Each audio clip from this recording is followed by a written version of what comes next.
Alright, we are back with Escape from Mr. Lemoncellos Library. We're on chapter 3. We're going to read at least 2 more chapters, depending how long they are. Of course, chapter 3. Of course, even though he was grounded, Kyle Keeley still had to go to school. Mike, Curtis, Kyle, time to wake up, his mother called down from the kitchen. Kyle plopped his feet onto the floor, rubbed his eyes, and sleepily looked around the room. The computer, handed down from his brother Curtis, was sitting on the desk that used to belong to his other brother Mike. The rug on the floor, with its Cincinnati Reds logo, had also been Mike's when he was 12 years old. The books lined up in his bookcase, lined up on Mike's and Curtis's shelves, except for the ones Kyle got each year at Christmas from his grandmother. He still hadn't read last year's edition. Kyle wasn't big on books, unless they were the instruction manual or hint guide to a video game. He had a Sony PlayStation set up in the family room. It wasn't a high-def Blu-ray PS3. It was the one Santa had brought Mike, maybe 4 years earlier. Mike kept the brand new Blu-ray model locked up in his bedroom. But still, clunker that it was, the 4-year-old gaming console in the family worked. Except this week. Well, it worked, but Kyle's dad had taken away his computer privileges and TV privileges, so unless he just wanted to hear the hard drive hum, there was really no point in firing up the PlayStation until next Sunday when his sentence ended. When you're grounded in this house, his father said, you're grounded. If Cal needed a computer for homework during the last week of school, he could use his mom's during this last week of school when he was grounded. He could use his mom's, the one in the kitchen. His mom had no games on her computer. Okay, she had Diner Dash, but that didn't really count. Being grounded in the Keeley household meant you couldn't do anything except, as his dad put it, think about what you did that caused you to get grounded. Kyle knew what he had done. He'd broken a window, but hey, I also beat my big brothers. Good morning, Kyle, his mom said when he hit the kitchen. She was sitting at the computer desk, sipping coffee and tapping keys. Grab a toaster tart for breakfast.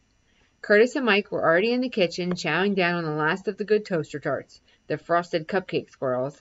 They'd left Kyle the unfrosted brown sugar cinnamon, the ones that tasted like the box they came in. New library opens Friday, just in time for summer vacation, Kyle's mom mumbled, reading her computer screen. Been 12 years since they tore down the old one. Listen to this, boys. Dr. Yanina Zinchenko, the new public library's head librarian, promises that patrons will be surprised by what they find inside.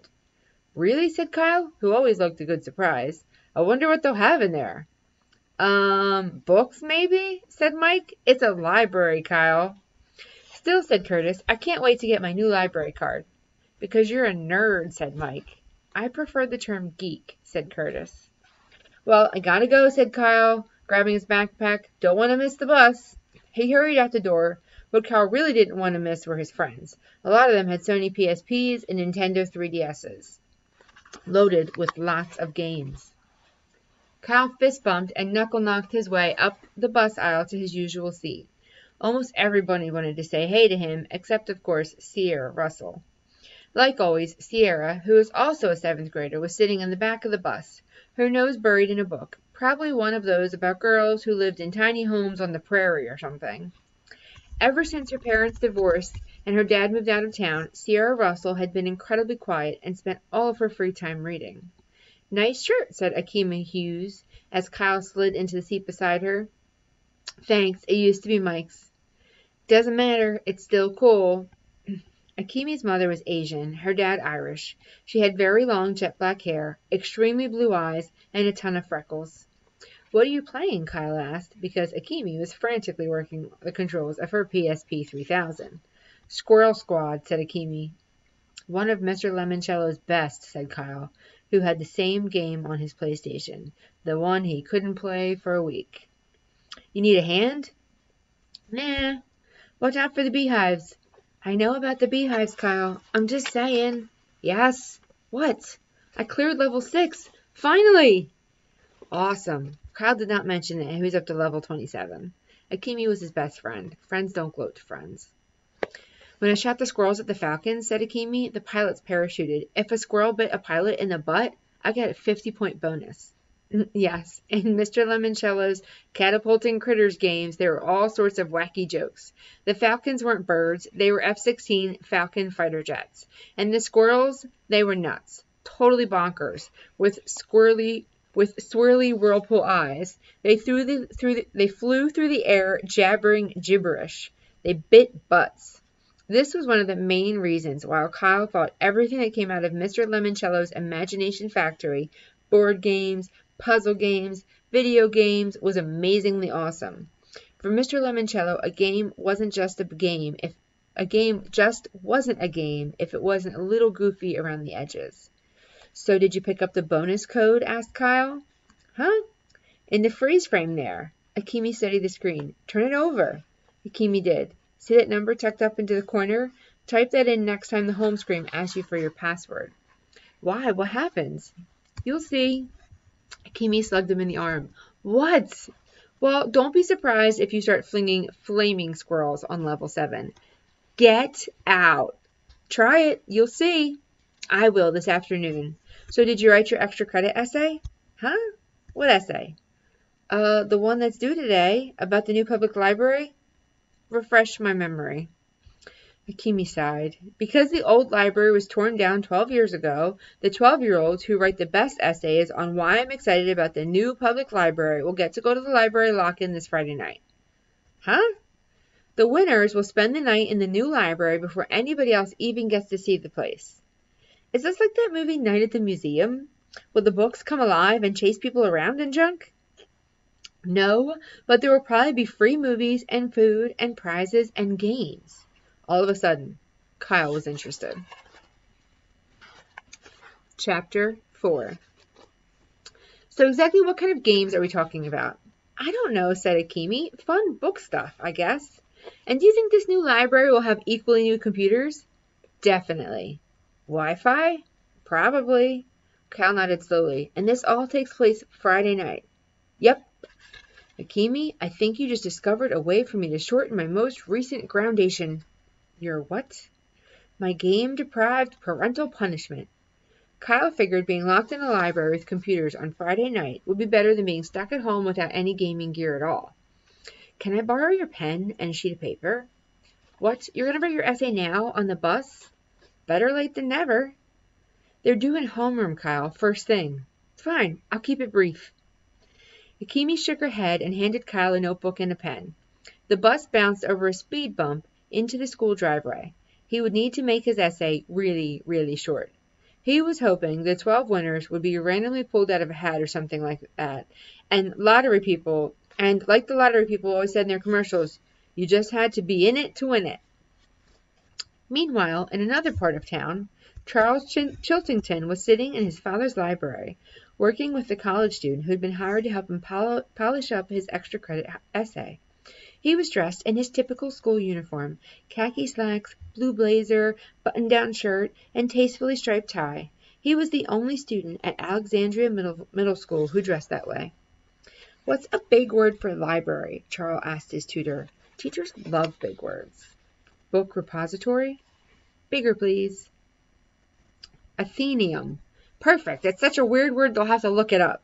Charles made the change, saved the file, and sent the document off to the printer. Your dad sure reads a lot, says his ELA tutor, admiring the leather-bound books lining the walls of Mr. Chiltington's home library. Knowledge is power, says Charles. It's one of our fundamental family philosophies.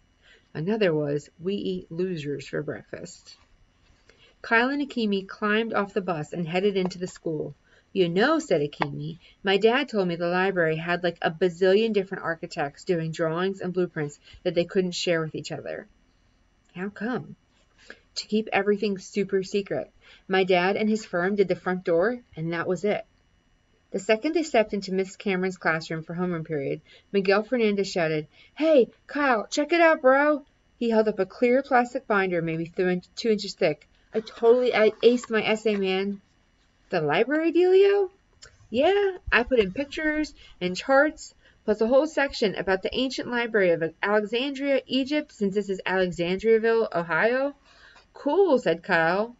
Miguel Fernandez was super enthusiastic about everything. He was also president of the school's Library Aid Society. Hey, Kyle, you know what they say about libraries? Not really. They have something for every chapter of your life. While Kyle groaned, the second bell rang. All right, everybody, said Mrs. Dana Cameron, Kyle's homeroom teacher. Time to turn in your extra credit essays. She started walking up and down the rows of desks. The judges will be meeting in the faculty lounge this morning to make the preliminary cut. Crap, thought Kyle. There were judges. This was not going to be a bingo ball drawing like the lottery. Mr. Keeley, the teacher hovered over his desk. Did you write an essay? Yeah, sort of. I'm sorry, I don't understand. Either you wrote an essay or you didn't. Kyle half-heartedly handed her his hastily scribbled sheet of paper, and unfortunately, Mrs. Cameron read it out loud. Balloons. There might be balloons. The class erupted with laughter, until Mrs. Cameron did that tilt down her glasses and glare over them thing she did to terrify everybody into total silence. This is your essay, Kyle? Yes, ma'am. We were supposed to write while we're excited about the grand opening, and while balloons are always my favorite part. I see, said Mrs. Cameron. You know, Kyle, your brother Curtis wrote excellent essays when he was in my class. Yes, Mrs. Cameron, mumbled Kyle. Mrs. Cameron sighed contentedly. Please give him my regards. Yes, ma'am. Mrs. Cameron moved on to the next desk. Miguel eagerly handed her his thick booklet. Very well done, Miguel. Thank you, Mrs. Cameron. Kyle heard an odd noise out in the parking lot, a puttering, clunking, clanking sound. Oh my, said Mrs. Cameron, I wonder if that's him. She hurried to the window and pulled up the blinds. All the kids in the classroom followed her, and then they saw it. Out in the visitor parking lot, a car that looked like a giant red boot on wheels. It had a strip of notched black boot sole for its bumper. Thick shoelaces crisscrossed their way up from the windshield to the top of a 10-foot-tall boot collar. It looks just like the red boot from that game, said Miguel. Family Frenzy. Kyle nodded. Family Frenzy was Mr. Lemoncellos' first and probably most famous game. The red boot was one of the 10 tokens you could pick to move around the board. A tall, gangly man stepped out of the boot car. It's Mr. Lemoncello, gasped Kyle, his heart racing. What's he doing here? It was just announced, said Mrs. Cameron. This evening, Mr. Luigi Limoncello himself will be the final judge. Of what? Your library essays. Okay, do you want me to read one more chapter before I stop? Chapter 5. Eating lunch in the cafeteria, Kyle stared at his wilted fish sticks, wishing he could pull a magic take another turn card out of thin air. I blew it, he mumbled. Yep, Akimi agreed. You basically did. Can you imagine how awesome the new library is going to be if Mr. Lemoncello and his Imagination Factory guys had anything to do with it? Yes, I can. And I'm kind of hoping I get to see it too. After all, I wrote a real essay, not one sentence about balloons. Thanks. Rub it in. Akimi eased up a little. Hey, Kyle, when you're playing a game like Sorry and you get bumped back 3 spaces, do you usually quit? No, if I get bumped, I play harder because I know I need to find a way to get back those 3 spaces and pull ahead of the pack. Hey, guys. Miguel Fernandez carried his tray over to join Akimi and Kyle. He was being followed by a kid with spiky hair and glasses the size of welder's goggles. You two know Andrew Peckelman, right? Hey, said Kyle and Akimi. Hello. Andrew is one of my top library aides, said Miguel. Cool, said Akimi. Mrs. Younghans, the librarian, just confirmed that Mr. Lemoncello is the top secret benefactor who donated all the money to build the new public library. $500 million. She heard it on NPR, added Peckelman, who more or less talked through his nose. So we did some primary source research on Mr. Lemoncello and his connection to Alexandriaville. What did you find out? Asked Kyle. First off, said Miguel, he was born here. He had 9 brothers and sisters, added Andrew. All of them crammed into a tiny apartment with only 1 bathroom over in Little Italy, said Miguel. And, said Peckelman, sounding like he wanted to one-up Miguel, he loved the old public library down on Market Street. He used to go there when he was a kid, and he needed a quiet place to think and doodle his ideas. Get this, said Miguel eagerly. Mrs. Tobin, the librarian back then, took an interest in little Luigi, even though he was just, a kid like us. She kept the library open late some nights and let him borrow junk from her desk or her purse, thimbles and thumbtacks and glue bottles, even red Barbie doll boots, stuff he used for the game pieces, so he could map out his first ideas on a library table. Then, Andrew jumped in. Then Mrs. Tobin took Mr. Lemoncello's sketch for Family Frenzy home to her husband, who ran a print shop. They signed some papers, created a company, and with a couple of years, they were all millionaires. But Miguel had the last word. Now, of course, Mr. Lemoncello is a bazillionaire. What are you four nerds so excited about? Said Haley Daly as she waltzed past with the gaggle of popular girls in her royal court. Haley was the princess of the 7th grade. Blonde hair, blue eyes, blazingly bright smile. She looked like a walking toothpaste commercial. We're pumped about Mr. Lemoncello, said Miguel. And the new library, said Andrew. And, said Kyle melodramatically, just seeing you, Haley. You are so immature. Come on, girls. Haley and her friends flounced away to the cool kids' table. Check it out, said Akemi, gesturing towards the cafeteria's food line, where Charles Chiltington was balancing 2 trays, his own and one for Mrs. Cameron.